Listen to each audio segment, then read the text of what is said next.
Okay guys, open mo lang yung apps, tapos, ayan, lagay mo lang yung mobile number mo. Ayan, so, pagkatapos mo lagay yung mobile number, i-login mo dahil may OTP na darating sa'yo. Ayan, so i-copy lang natin yung OTP na yan, tapos i-enter natin.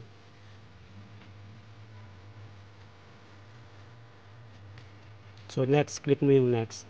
So ayan guys, so yan, borrow money and get chance to win iPhone 15. So yung promotion nila ngayon. So ito yung mga pwede natin na ma-loan. So which is 1,100, 2,300, and 2,700. So try natin i-click yung 2,700 para 6 months. Wala masyado matagal yung yung payment natin. So ayan, so sa 6 months, ang babayaran natin is 3,400. So ayan guys, so click lang natin yung occupation. So namili ka lang dyan sa occupation lang yan.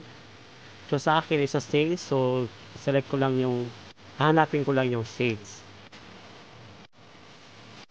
So ayan, so scroll down mo lang po, ayan, sales, click mo yung sales. Tapos yung sahod mo, mamili ka lang kung magkano yung sahod mo dyan, so select mo lang dyan. Tapos yung salary date, kailangan mo i-fill up yan as address. Then next.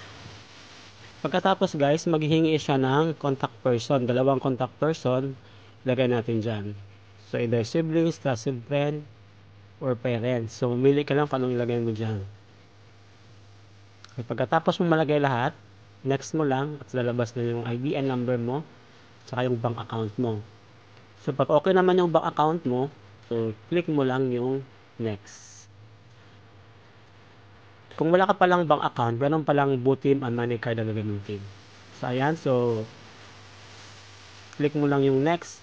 Pag okay na yung confirm mo 6 months, ang due date niya is April 25. Tapos yung ma-receive mo yan sa ATM. So click mo lang next, then pagkatapos antayin mo yung OTP. So antayin mo lang yung OTP natin na darating guys. Minsan matagal kasi sa darating. So ayan, dumating na yung OTP natin. Ilagay lang natin yung ating OTP number. Pagkatapos, submit lang siya. So okay guys, ayan na. 2,539.62 yung ating in-applyan. So under verification pa siya. So check natin after mga ilang minutes. Close muna natin yung apps. Pagkatapos, i-check natin mga ilang minutes kung ano na ang status. So check natin yung message. Ayan, so offer in borrow money, cash na get iPhone 15 Pro Max. So ayan. So yun yung message sa atin ngayon guys. So balik tayo sa application. Ayan. So 253,962 ang papasok sa ating account. So ayan, buksan natin ulit yung ating apps sa Cash Now. Kung check natin yung anong status. Ayan, so verify successful na siya. And then ngayon, na-verify na yung amount natin, puntahan natin ang message, check natin kung ano na ang status. So ayan, your loan is disbursed. So check natin yung EDCB account natin kung ano na ba yung pera. Mga after 2 hours lang, papasok na yung pera sa ating account. So ayan guys, open natin ang EDCB account natin, ayan. So pamasok na yung niloan natin from Cash Now. So ang bilis lang guys, diba? So after mga ilang oras, papasok na sa account natin yung ating niloan kay Cash Now. So, check natin yung details ng naghulog ng pera. Punta ka lang sa transaction. Tapos, ayan, Pay by and Technology Project. So, ayan, 2,539.62 yung hinulog sa ating account. So, makikita nyo lang si Pay by ang naghulog sa atin.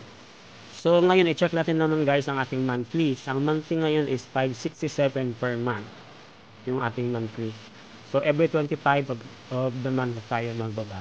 So, yun na guys. Pumasok na sa ating account. And thank you for watching. And see you in my next vlog. Kung may comment kayo, paki-comment